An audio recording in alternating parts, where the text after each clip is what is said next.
Hey, my name is Crunk Chocolate, and I'm here with Tarek.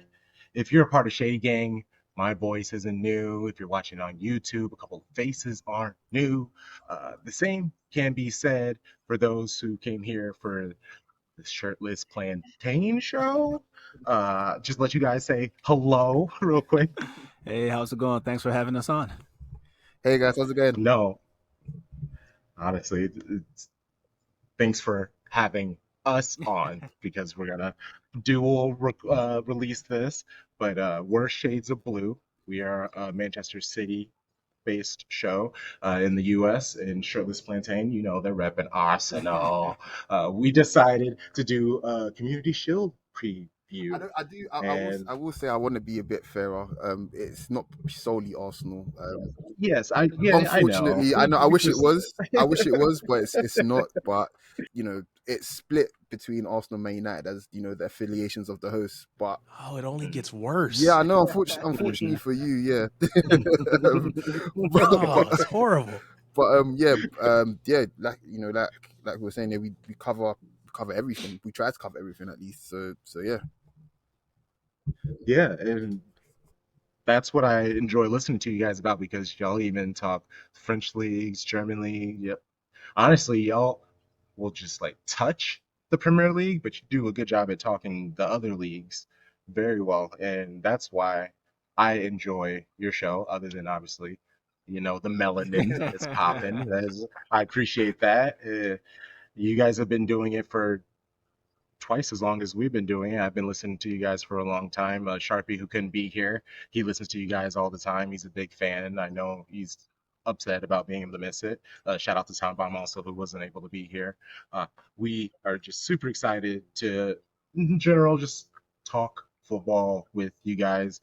Season 3 for us is coming up, and we want to do some collaborations, some surprises for Shady Gang, our listeners in general. And I think uh, this is a most dope surprise for them for sure. We are appreciative for you guys. Yeah, well, we're glad to be here, and I mean, good job. I mean, I was checking your podcast feed earlier, and you guys have been on this project and you've been consistent with it, and that's, I think, in this space we're in, that's the most impressive thing from any content provider. Just the consistency, like just doing it and staying doing it. That was sort of the issue for us for the first couple of years of doing this. And I think at this point we've sort of extinguished that as an issue. But it's nice to see that you guys are already on that, because that's just the key point. If you keep going, if you just keep putting it out, I mean, you remain invested in it. I feel like that's kind of increased my passion for it almost just by staying with it. So it's good to see that you're already at that stage. Yeah, and the key thing here as well is that consistency will only just make you better. That whole idea of 10,000 hours or practicing one kick 10,000 times, all of those sort of things help. And that's to carry on with Dean's point. Remaining consistent and doing what you do and being, doing it from a space where football is like the sixth biggest sport in the US, maybe even lower than that. I don't know. And then again covering, from your perspective, Man City again, a team who is now getting, it's only just now getting global recognition. It's not an easy thing to do. So again, massive props to you guys again on all of that. Appreciate that, man. Well, let's get to the football, shall we? Sir. I wanted to start to talk about the off season. I would like to hear thoughts on Arsenal and maybe even your thoughts on City, because it's always good to hear from the opposite side.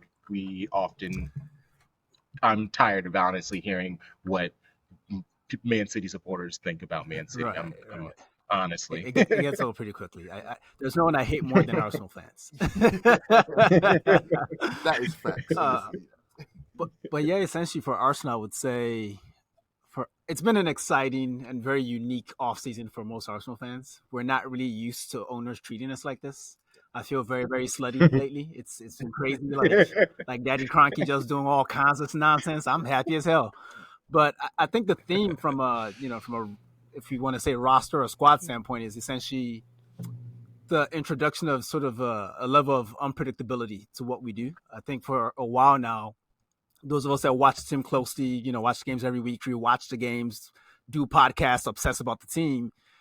And even those that are not that obsessed with the game, we kind of know how Arsenal plays. We have our little 3-2-5 out of possession, a 4-4-2 press, when we're out of possession, 3-2-5 when we're in possession. But now with, the purchases of Rice, Havertz, Timber, we're not really entirely sure of what Mikel Arteta is planning. We just know that we're excited about it. As for City, looking from across the street, I think you guys are slightly weaker just based on the business you've done. If Guardiola comes in, then maybe I change that opinion. But Gundogan is a huge miss. He just is. I don't. Yeah. He's not he's never been the best player at City, I don't think. But last season, he was one that impressed me the most. And and we're not just talking about on the field. We're talking about the fact that he was a captain there. There's a leadership aspect that's going to be missing as well. Even though people will step up, but the academy stuff as well. But what do you mean? As he was working with the academy kids as well. Oh, right. He was. I've watched those clips before on Sky Sports or whatever. So he's definitely a huge cultural miss for you guys. On the field, Pep is Pep, and you guys always have quality squads. So I'm not particularly confident in predicting anything aggressive on my end, but I do feel like City is slightly weaker at the moment. I suppose I'll go backwards here, but in regards to City, I definitely think you will never really know what City are on until probably November, December. That's when you really start to get an idea of where they're going to be and what they're planning. So between now and the beginning of the season, Pep might just pull out an Mbappe, he might pull out or whatever. You never know, basically. But with the current players that are there and with Bernardo Silva's future still kind of up in the air, I don't want to, cast anything in stone for City in that regard. I still believe the first 11 is as strong as you're going to get in world football. It's just going into the season now, someone like Foden has to play a much bigger role, and that could play into your hands. He might not be ready yet, despite him having all the talent in the world. Again, Mahrez going, who I still think probably had at least another year at the top. It's hard to tell. But with that being said, you've got all the goals in the world. You've got Alvarez, who can score any type of goal. You've got Haaland, who I won't even bother talking on. So it's hard to say. But I will say defensively, with Guardiola coming in, which I think he will, City won't concede goals, and they will probably be stronger defensively. In terms of how you're going to build up, it's kind of hard to say. I don't think Guardiola is going to go for the box again this season. He will in parts, but I still feel like he'll evolve the team again based on who he has available. So it's hard to predict. I just know City will absolutely challenge. That's no question. I just don't know. I can't tell you if they're going to be the 100-point City or if they're going to win the league like they won the league this season. We don't know. But yeah, I'm actually curious to know what you guys' thoughts are on Arsenal. Sure. So I think, and it would probably be obvious, there's a lot more strength and depth this season as opposed to last. You guys have picked up Declan Rice, Timber, Kai Havertz. I just think it just continues to give you options. And options that maybe you didn't have last year, or maybe even especially early on. You brought in Trossard in the January window. That was helpful. So I think you guys are going to be really strong. You're going to have the depth to go to compete on multiple fronts if you so choose. If you don't strategically try to get out of those cup competitions. So that'll be interesting to see. And I think you mentioned it earlier. You said about being less predictable. Yeah. We pretty much knew this was the lineup that was going to get rolled out, at least for most of the second half of the season. And I think that made those players ultimately just got tired down the stretch. And I think that's what contributed to, for some people who would say, oh, they bottled it or, whatever. I think it was just a matter of those same players had just kind of gotten run into the ground and you needed some other options.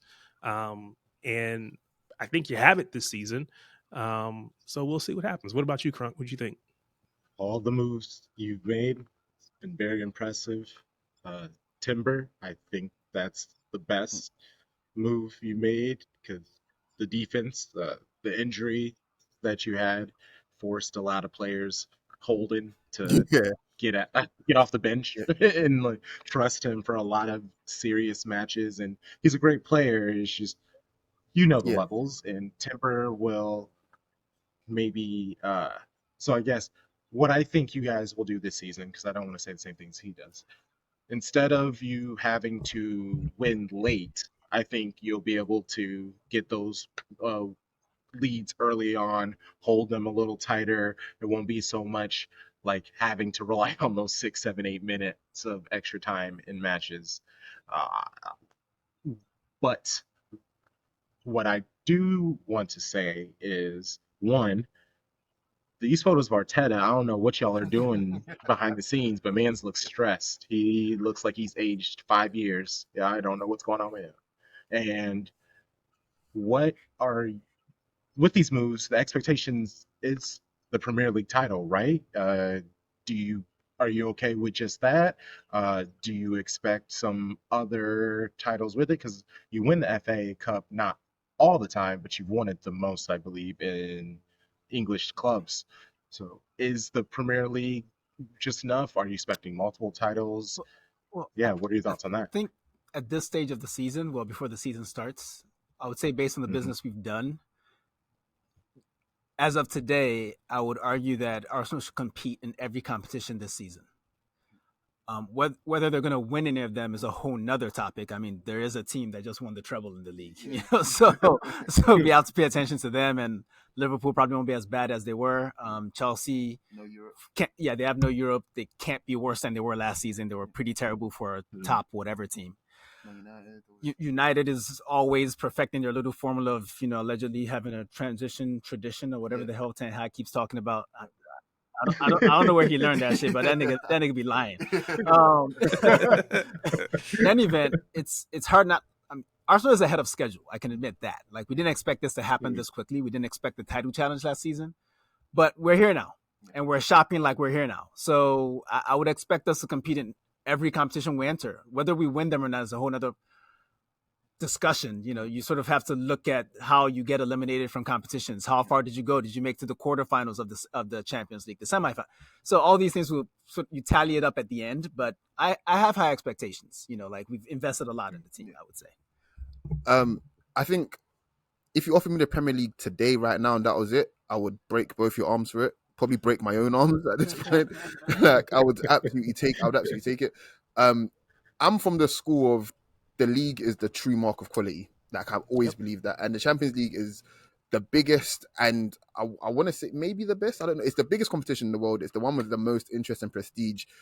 But I don't feel like it's always a true mark of if your team is the best. It's just it's the crowning moment of every season. So obviously it gets the most attention. But if Arsenal win the league over 38 games, or any team that wins the league over 38 games, you would have beaten out teams that have fantastic players, fantastic managers. If you look at the top 8 managers in the Premier League right now, they're some of the best in the world, if we're being honest. So that's where I would like to always, place all my eggs in. Now, that being said, Arsenal not winning the Champions League before, I would absolutely love it. It would break, I wouldn't say it'd break North London, because when we won the FA Cup like in 2014, that was absolutely crazy. So what the Champions League would do, they'd probably need to bring in the army to it would be nuts. So obviously you'd want that, but the Premier League for me is always going to be number one. And it's not an expectation of this season. It's just what I want. Now, what I expect this season, I expect Arsenal to get at least 80-ish points, over 80 points, just because of that's the benchmark we set, and we haven't gotten weaker. Everybody else has got stronger as well, but Arsenal at the very least haven't gotten weaker.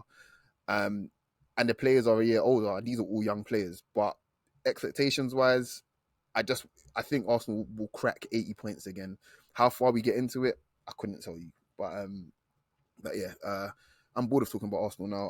I really want to know, as supporters of a team that just won a treble, like what are the expectations now? Because surely, okay, yeah, we can win 4 next season, but surely you can't be mad at if you only win one trophy. Win nothing. Yeah, you can't be that mad.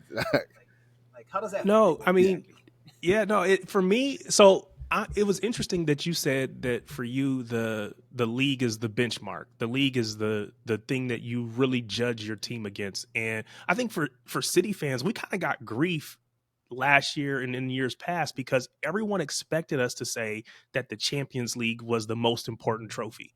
Of course, we wanted to win it, but for me, and I think for a lot of City fans, especially some of us on here, it was we want to win the league first and foremost, consistently. So to your point, if I go into or this coming season, first thing I want to win is the league, because for us that gives us 4 on the spin, and that's not been done, at least in the Premier League era, right? So that, because again, we are always competing against the idea that, oh, they don't have any history, oh, they don't have, this, that, and the other. And so to do something that no one has done, to me is would be awesome for us. But regardless, the league is the benchmark. I'm with you on that. Of course, if we could win Champions League back to back, that would be great.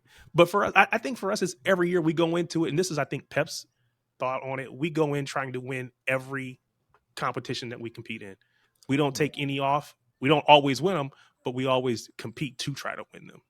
Yeah, I think that's just a function of the game these days. Like, if you want to compete at cities level, you have to take every competition seriously, because you can't maintain a winning mentality in an organization when certain games matter less, but certain games matter more. So this is just what it takes. So eventually, we're going to get to a point where it's just professional for a team to play in every competition, like at least at the very elite level, and that's just the standard now. For me, like Tarek said, the expectation is to win the Premier League, but last year, I would have broken arms. I would have broken my arm for the Champions League. It was the one thing people were holding on against Pep. He is obviously a brilliant mind and has helped evolve the English football. Just so many keepers playing from the back. What is going on? But that was the one thing that people could hold on him, and I'm just tired of the nonsense.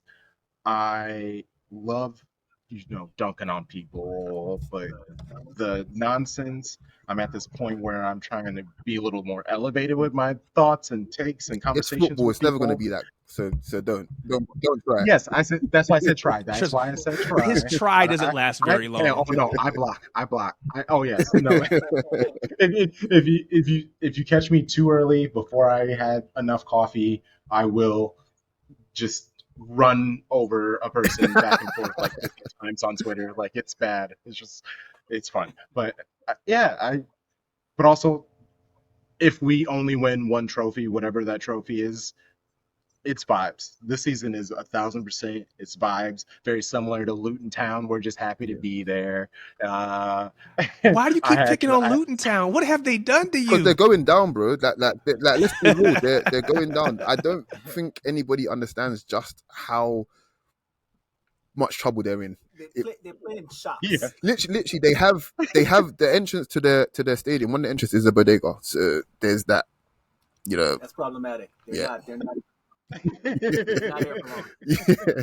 It'll be fun while we have them. All those. I'm definitely gonna go. It's Yeah, gonna be great. I'm definitely gonna go. Like, I have to, just for the culture. I'm absolutely gonna find myself there. I don't care how long the drive is. So, yeah, Like 20 minutes.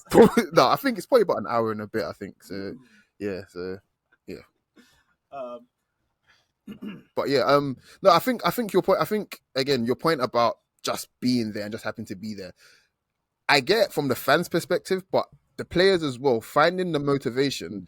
The older players, Pep spoke about it before. He's mentioned, he's mentioned that after a certain amount of time, these players stop listening to you. No matter how motivated they are, it's just hard because he's a taskmaster. So the older players, some of them, I'm not gonna say any names, but some of them might just feel as if, well, what more do you want from me? Like, we've won so much, and we got the monkey off your back for the Champions League. Like, can you give us a break this season? I'm not saying that's what they will do, but subconsciously it might happen. It's human nature. Yeah, it's human nature. And with the younger players, someone like Alvarez, who has won literally everything you can in the space of 6 months, he's probably thinking, well, if this is how shit is all the time, I'm gonna go again, kind of thing. So you might have half the team pulling in one direction, the other the other half pulling in the other direction. I'm not saying that's going to happen, but you know, but one can hope. well, from Arsenal's perspective, of course, one can hope, but it's just difficult. So that's I feel like probably the biggest task, not for the players, but for Pep to find the balance and find who is willing to essentially treat this season like they treated last season. That's that's going to be difficult. But yeah, I think you lost to Atletico the other day. I think Yeah. Memphis got the winner, Yep. which is hilarious. And we've all Mhm. suffered to Atletico at one point. Trust me, it's better to do it Yes. in preseason rather than a semi-final of a Europa League. But it is what it is. And Atletico, they Yeah, came heavy at that match. They treated it like it was a Champions League yeah. final, and like no That's how joke. they play. Were, All my yeah, buddies all the it time. was Wait, isn't that it was just what Xavi was complaining about with you guys? Yeah, You but guys came out. He said it was like a Champions League match. yeah, but he can complain all the time. He's like 4'2", so he's never going to be happy. So, He's such a fraud. yeah, Such a fraud. Like if you watch the game, like you laugh so hard at him complaining because they were putting in the craziest tackles to begin the game. Then Arsenal essentially met their level to be like, oh, okay, it's like that. Okay, cool. Like y'all didn't just have lasagna gate, 2 nights. Wasn't y'all just chilling like 2 nights before you trying to fuck with us? Oh man, we gonna kick your ass. Come take this prem whooping. It was bad. Then you get after the game, start crying about something. But how do you guys feel about your team's form going into the season? Because it's a preseason game, you don't want to overreact to results. You guys have been there before, but how do you feel the team is running at the moment? I don't personally take anything out of the preseason. I look at preseason as Pep just trying to work out the formations, implement any changes that he's every season he comes in, he makes a subtle tweak. It's never exactly the same. And so I just feel like this is all about just building for the future. These matches don't mean anything. And it's hard because you're so accustomed to having the score line go in your favor so that when it doesn't, you want to get upset, but then you have to remind yourself that, nope, this doesn't matter. This really doesn't matter. This is all about the future. So I think I can't take anything out of this. But from a personnel standpoint, to your point from earlier, we've lost a bit. And so I want to see what is the lineup that we run out in a competitive game. Because I don't know yet what we're going to do from a lineup perspective. And that'll let me know, who he's trusting, who he's putting, some expectations on, because we're in a position with Gundo going, with Riyad going, we're going to have to depend on some of those younger academy kids. Like right now we're planning to keep James McAtee around. What's going to be expected from him? So I just want to see what that lineup looks like in a competitive match, what those substitution patterns look like, who's playing, who's not playing, that kind of thing. But form-wise, it's kind of hard to say. I know, we hit our best form come Christmas. Christmas and after, we're going to run it up.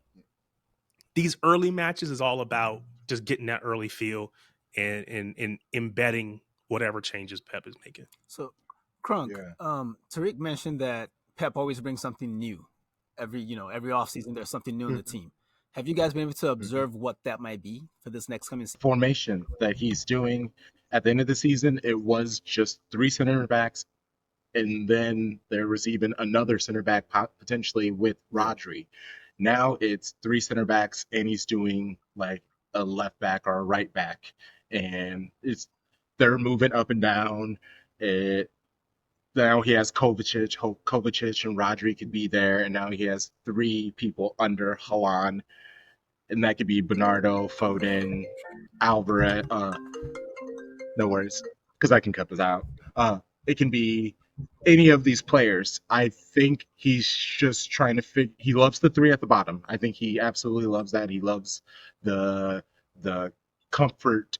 It brings him a lot of comfort and a lot of security. Kyle Walker in that right back position he's great. What I've been noticing, because I've watched all the preseason matches, his first touch fails him 8 times out of 10, and it's not bad. It's just not the consistency that we see with most of the other Mm. players. And if all the other players are, it's like bing, bing, bing, bing, bing, and then it comes to Walker and it's like boom, boom.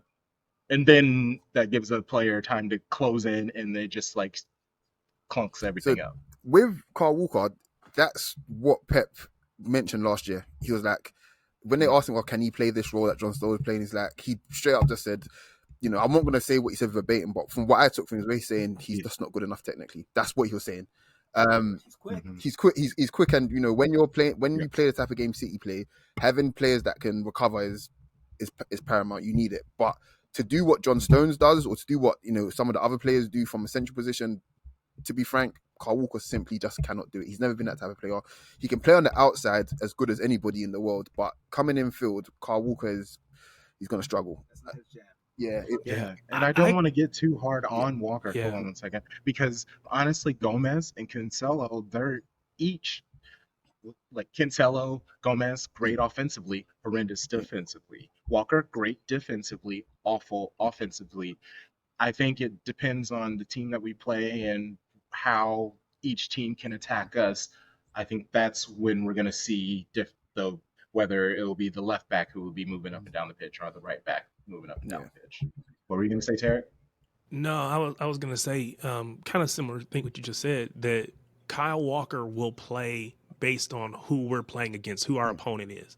yeah, When we play Vinny Jr., you have to have a defensive player out there that can keep up with him first and foremost, and that's physical enough. And there's only one person on our team that can do that, yeah. which is Kyle Walker.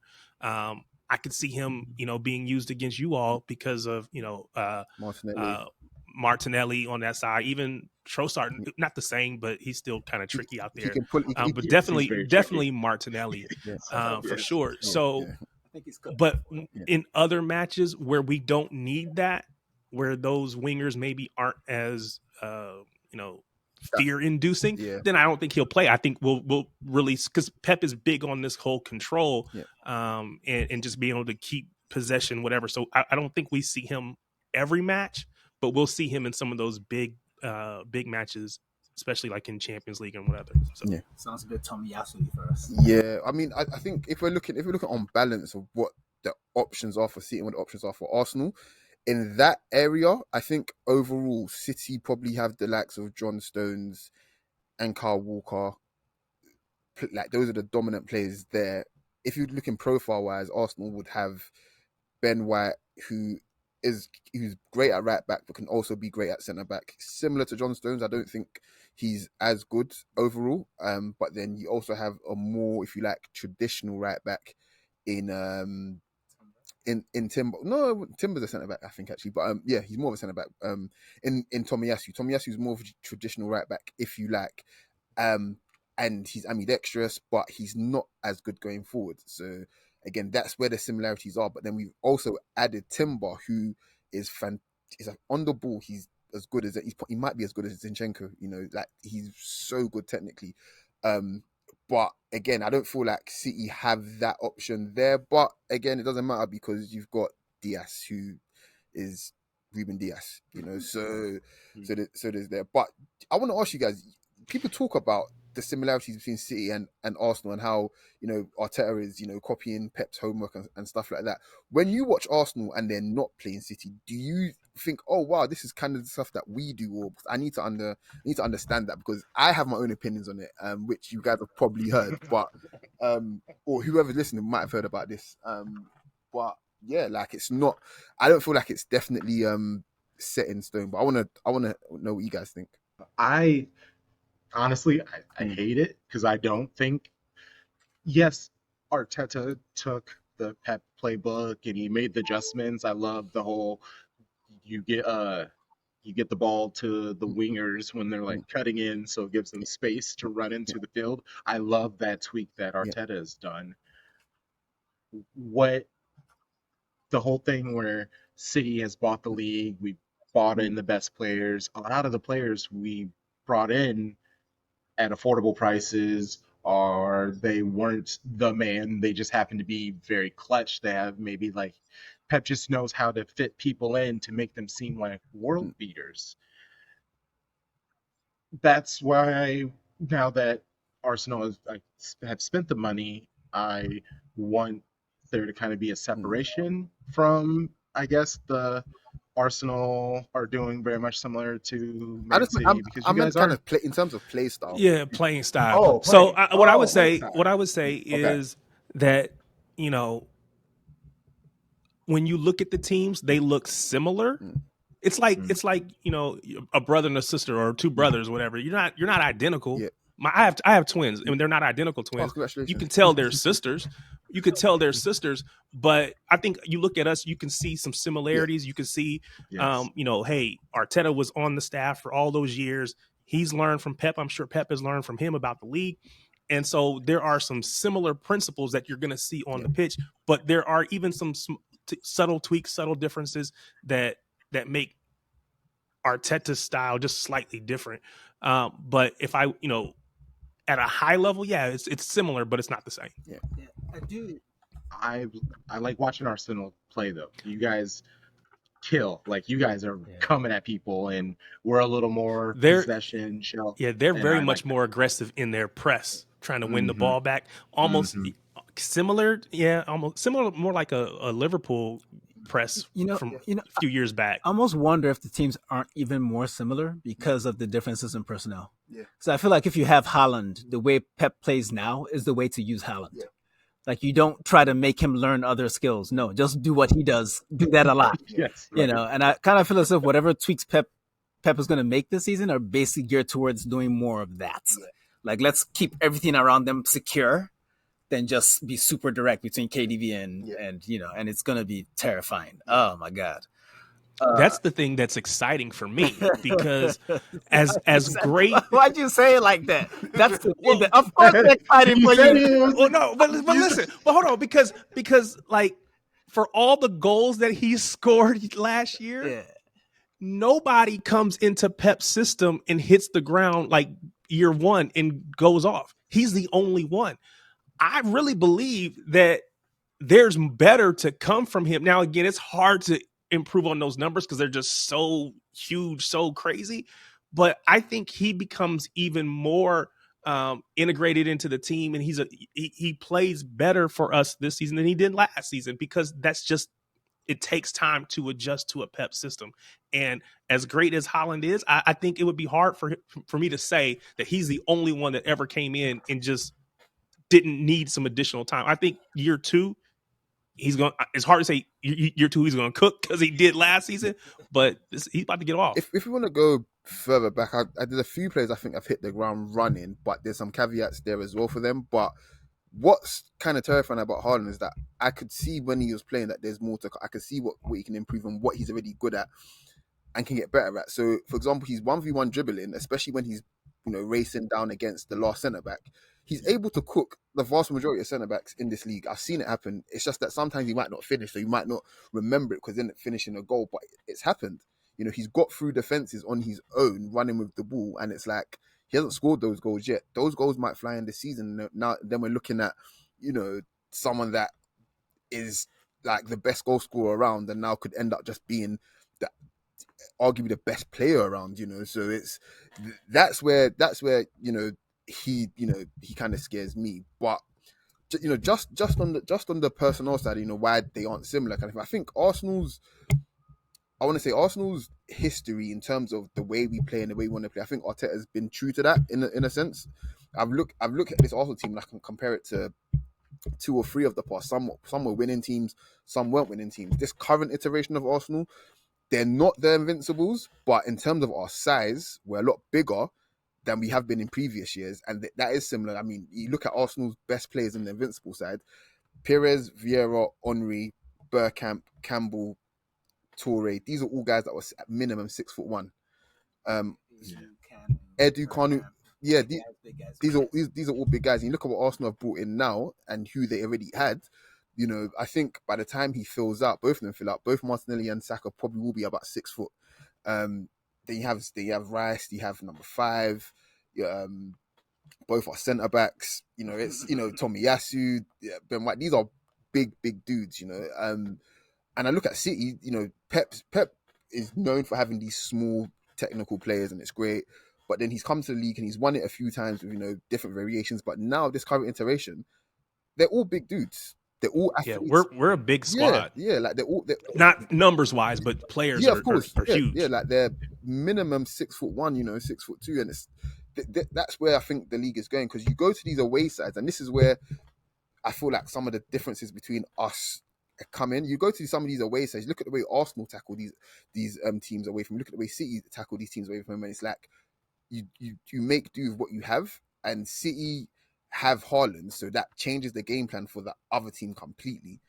Arsenal have Saka and Martinelli, so again it changes the game plan for them as well. But it's how we essentially find the solutions are very different, because one team has Haaland, the other team doesn't have Saka and Martinelli. That's why I feel like the difference is really coming how we get the ball to them as well.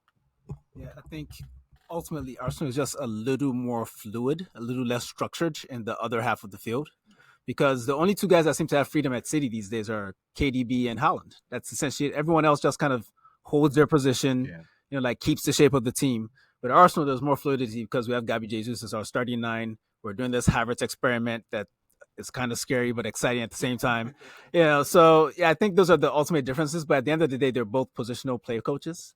So is Pochettino. So is the lad at Fulham. So yeah, I mean, there's similarities, definitely.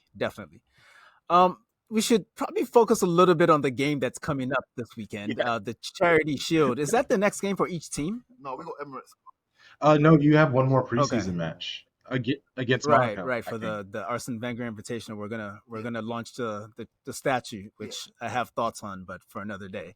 But Uh-oh. I'm sure you heard them shortly. But yeah, I think whatever the starting lineup is from this Monaco game is going to be what we see against City. But again, I'm just assuming with no real basis for the assumption, because Arteta is really cooking a lot of different stuff this offseason. I think I would say ultimately the main thing I'm noticing is that he's trying to compensate for the absence of Zinchenko, because Zinchenko is so crucial to what we do and he's so fragile that we really can't afford to be without him, which is why we have Timber. And I think ultimately from this game against City, or the next two games from an Arsenal standpoint, Monaco and City, I think it's just going to be betting in that specific player more. I wouldn't be surprised if we don't see Declan Rice. I wouldn't be surprised if we don't see Gabi Martinelli, just based on preseason. People have been injured, people have gotten kicked, people are recovering from long-term injuries as well. So I guess at this point I could probably predict. I'm pretty confident on what I think the next two lineups will be for Arsenal, but I could be completely wrong. What do you guys think Pep is doing at this point? Like, if you do your starting 11, then I'll do mine after yours.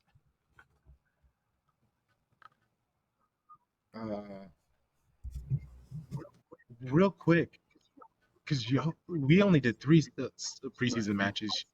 Arsenal's 6. That's a lot, and especially with you talking about the health concerns.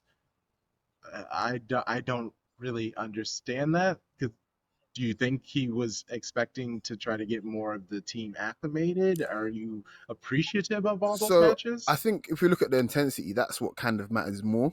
So you can play those games, but if you're playing those games at 70-80%, it's not as taxing as if you're going full throttle. I think the United game, Arsenal simply just kind of were like, we didn't turn up. We were just like, okay, we'll get through this game. Is what it is. We'll play. We'll try and play with some fluidity and get some minutes in the boys. But I think Arsenal's most intense game this season was probably the Barcelona game. That's why we scored 5.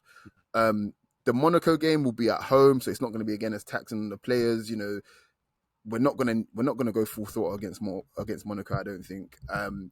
So in terms of how many games we've played, I don't think it matters as much as the intensity of those. I think City have got so many international players and so many players that played 50 plus games last season that it kind of makes sense that he wouldn't play as much preseason games, because again these guys are only human. With Arsenal, we bowed out of every competition apart from the league, I think in February.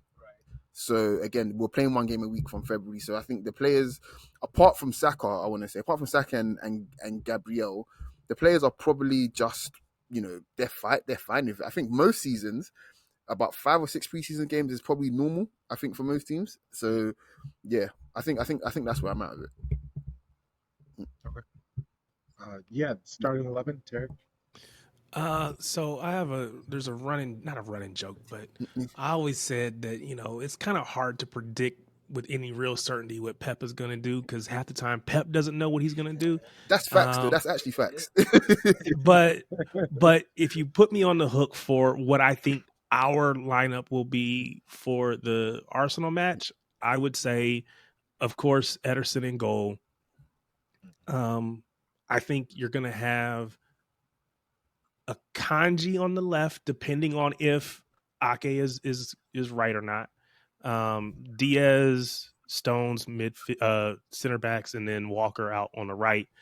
Rodri, Holding.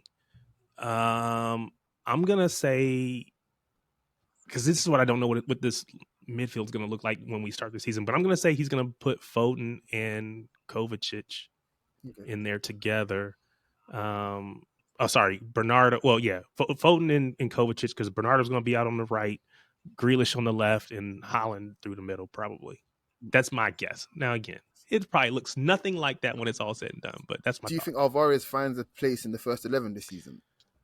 Well, this last match that we just played, he actually played more of a 4-4-2 kind of style, and he had Alvarez and Holland up top. So I think there will be.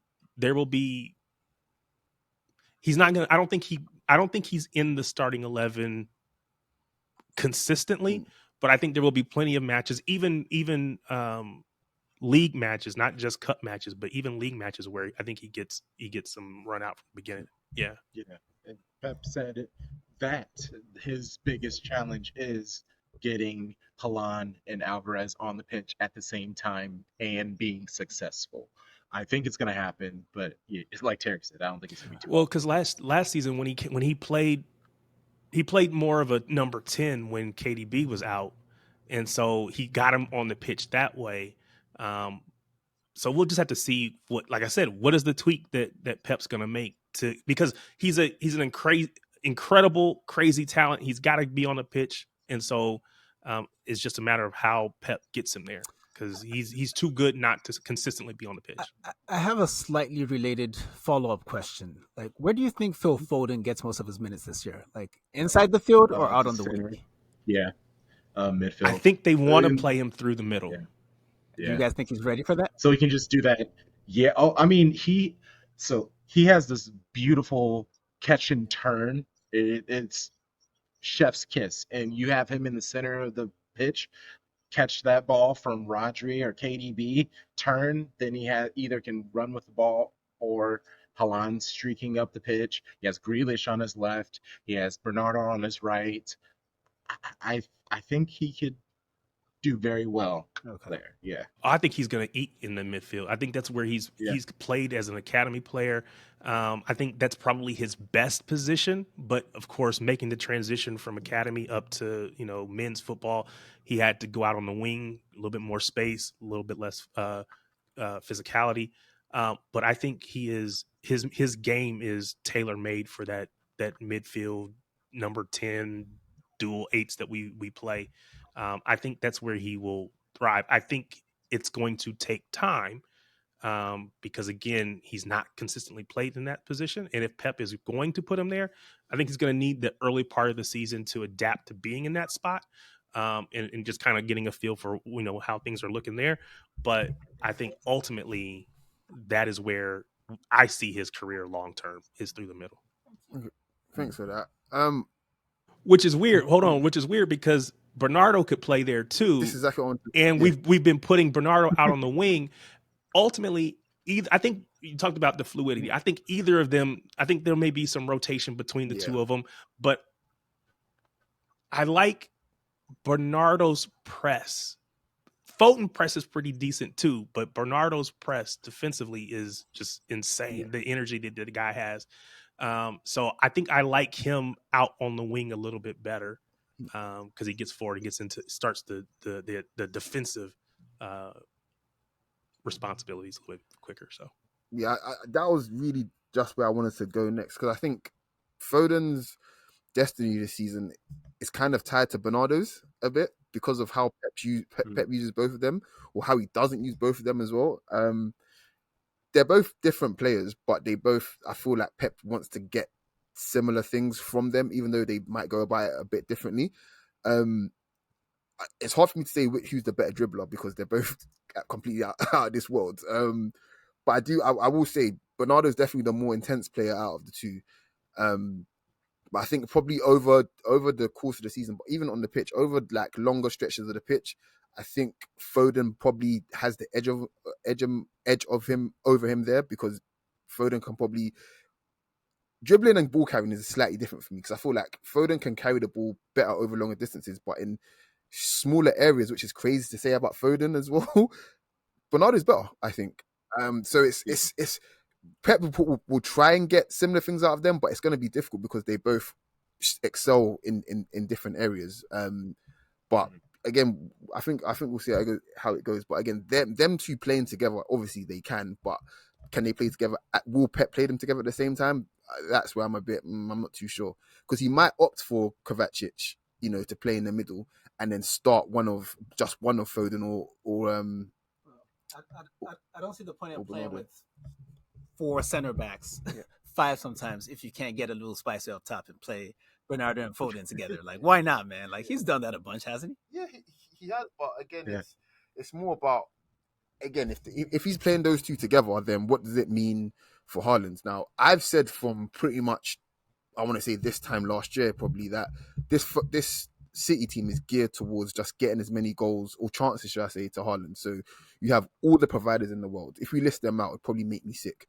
But you've got so many providers, and that makes sense for Haaland. Every single one of your midfielders, even down to Rodri, can find Haaland from any part of the pitch. So again, it makes sense that he's hoarded all of these players to make sure. But then again, will it materialize that these players are okay with that? They're there just to service Haaland. They were last season. Will it pan out again this season? It's hard for me to say. So we should do score predictions. What do we think is going to happen on Sunday? Well, are you guys going to give us your lineup? What you think? Well, I don't know. Crunk, did you give yours? I did owe you that. My bad. Okay, despite the rumors, we will be starting with Ramsdale. So you're not going to bring in David Raya, huh? Not in time for this game, but if he was there in time, I'd I ain't saying nothing, but I'm saying something, but I ain't saying nothing. So we're going to go with Ramsdale in the post. I think we're going to have Ben White in there, William Saliba next to him, Gabriel on the other side of him. Then I think Jurrien Timber will start at left back again. I think he just needs to get minutes there. It doesn't really matter what side we put him on. We just want him on the field. I think How long is Zinchenko out for? We don't actually ever know. It's always his calf. I mean, you guys know. You guys had him first. You know as well as I do. Put it that way with that guy. I think number 5 starts. I think Trossard is in that midfield with him, and I think Odegaard is on the other side of him. And actually, Trossard starts out wide. Havertz is in the midfield. Then we have Gabi Jesus in the middle. Odegaard and Saka. So that would be the lineup. I mean, do you have any? So no Martinelli. No, he's sort of recovering from an injury still. Yeah. Okay. Yeah, he's not ready yet, and I'm glad. I think Cancelo is glad about that. So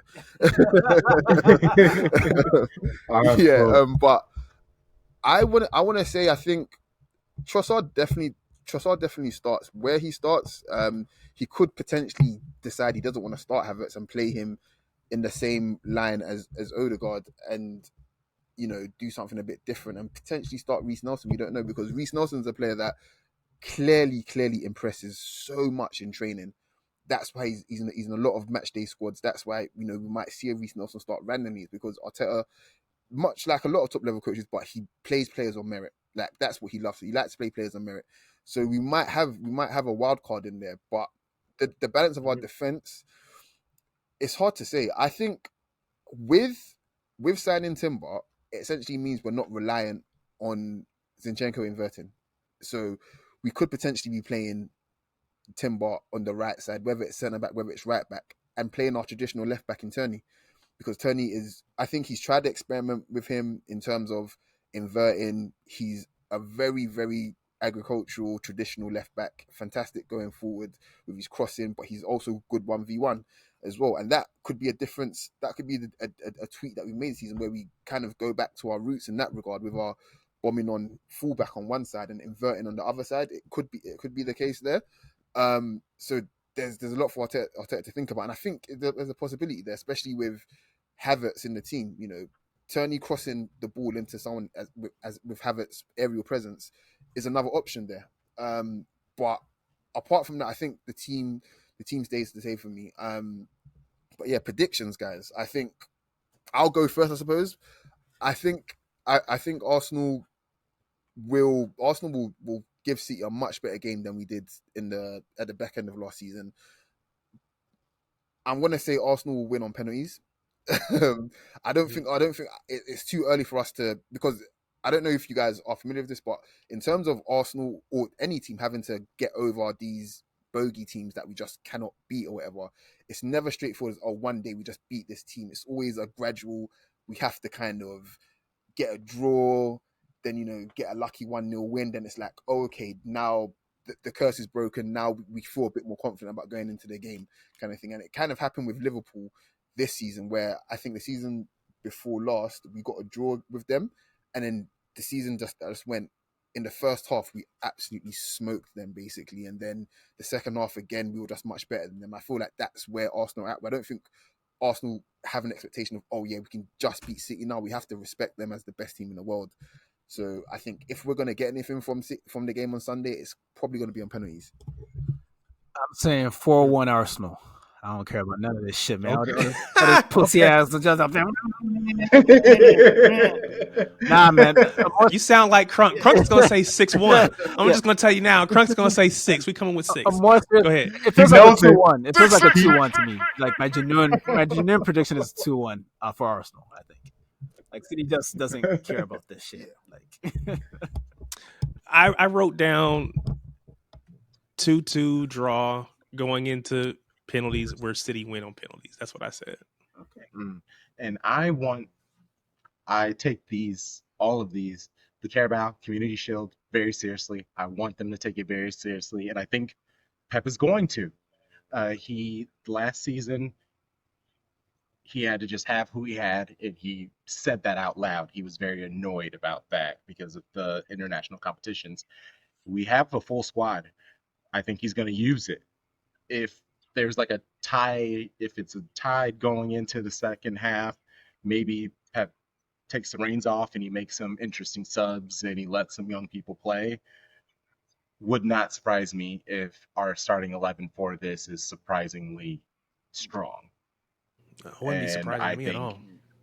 Yeah, I 3-1, but if you can push me and I can pop my stuff, for sure, it's going to be 6. And I'll give you 2 because I'm being nice. You're here. I'm thankful that you're here. Arsenal will score 2. We want you to come back again. So you mentioned Crump. We want to win every trophy. Is the Community Shield a real trophy?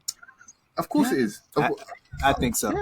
But it's the curtain raiser to the season, right? And the teams that compete in the Community Shield every year are usually the best teams in the league. So if it's a thing where it's like, oh, anybody can compete in it, why don't they? Do you know what I mean? So yeah, I wouldn't say I take it seriously, but years and years back, it used to be a curse. It used to be called the Charity Shield, actually. And whichever team won the Charity Shield wouldn't win the league. That's just how it went, kind of thing. Now that's changed, obviously.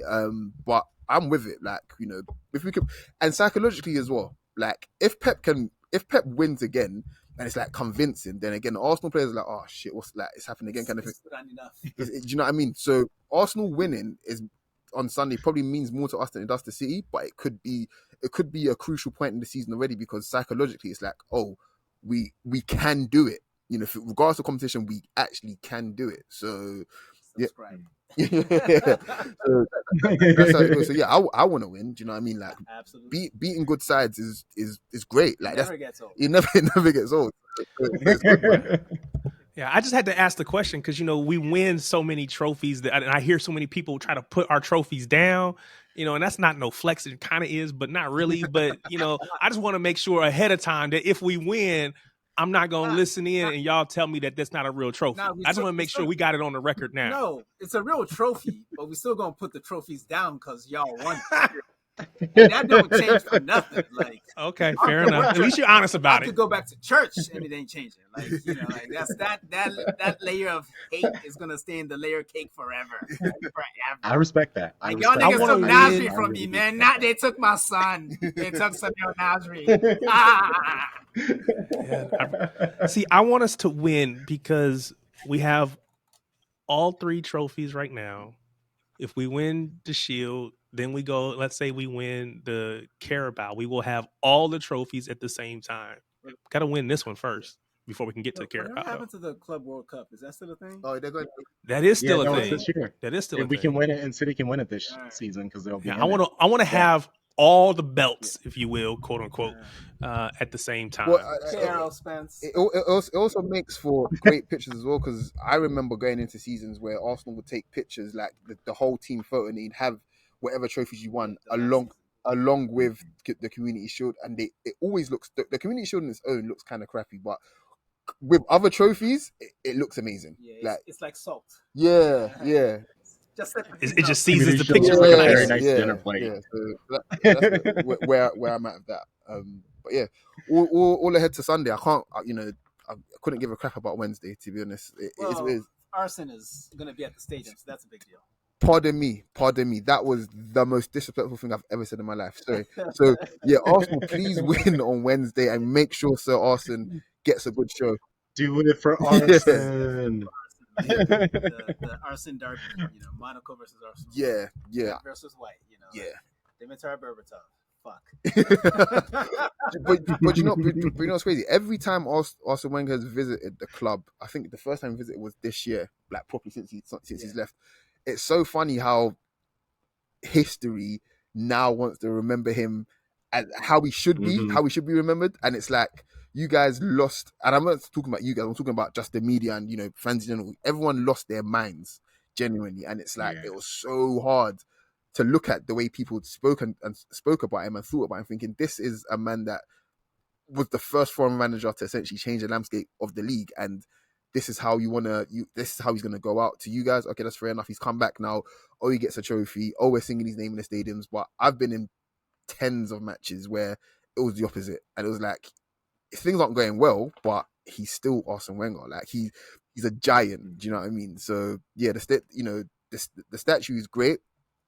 But I think the stadium being renamed after him is where I'm out of it. Pretty much. So that's essentially his love. Is that a thing, or you just make that up? No, I think at the very least he'll get. So at the Emirates, there's 2 stands that don't have that are not named yet. So I think at the very least he'll get a stand. So Alex got a stand. I want the Arsene Wenger Stadium sponsored by Spotify. I need that. Who we named that after? Yeah. That's what I need. Like, because I can't think of a better example for a better reason to name a stadium after somebody. Yeah. He essentially sacrificed his legacy as a winner for that stadium.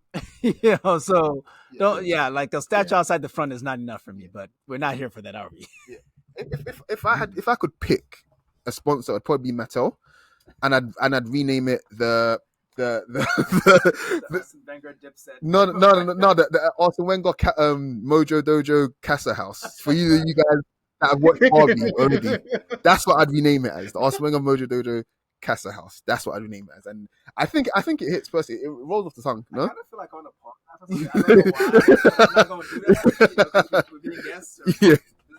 So. Yeah, but guys, this has been fantastic. Like I've had a blast. And appreciate. I want to just thank you again for inviting us. I mean, we put out shit every week in terms of guys, anyone want to jump on the show and shit, and we get like maybe 1.5 replies at this point. So it's nice. Like we love to collab. We want to collab with any and everybody, as long as you don't support Tottenham. So yeah. Or I would say or Man U, but I think you said you have some Man U fans on your side. Yeah, I think it's a great signifier of how well this went, because if you guys knew what I had to do to convince this man to be on this pod, if you guys knew, you would not respect me anymore. So I ain't gonna say nothing else, but it went really well. I thought there would be a fight. I thought you would throw a shoe at the screen or some shit, This nigga was wild disrespectful before we hit that fucking login shit, man. I was like, bro, chill. They're still human beings. Chill, nigga. Goddamn. Man, I swear to God, if they say one thing One about thing. I'm on his ass, nigga. No, I had some stuff to well, say about Gabby Jesus, but I'm gonna leave that because I want to make sure we end on a good note. yes. He's a Next winner, time bro. I'll come He back. won with you, so let's leave it at that. He won with you. He's only ever won with you. Yeah, so He didn't win with us. I don't know what you're talking about, bro. Yeah, truly, thanks again. This was fantastic. Shirtless Plantain Show. Wear shades of blue. Support each other. I'd like to work with you guys as much as possible. Just hit us up whenever we're following each other. Stuff out. I'll finish it here though. And you know the vibes. Shady gang, shady gang, shady gang. I love it. Peace. Had a good time, fellas.